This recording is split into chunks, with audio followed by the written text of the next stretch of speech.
Kakabit natin guys ang Zeus Apollo B3 sa ating Aerox B2. Buka natin.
With silencer.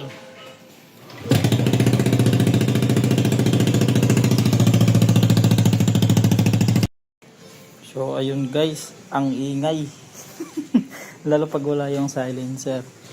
Pero kung ikakabit naman yung silencer, medyo okay na siguro. And yung isa pa pala is yung ito, yung dito sa bolt. Hindi kasya yung stock kasi masyadong mahaba yung sa stock, di ba? Pero kung wala namang ordinance sa inyo, city ordinance or hindi naman mahigpit, I think pwede naman to. For 2.5 nakuha ko lang siya ng 2.1 yata. Kasi sale sa Shopee, pero yun,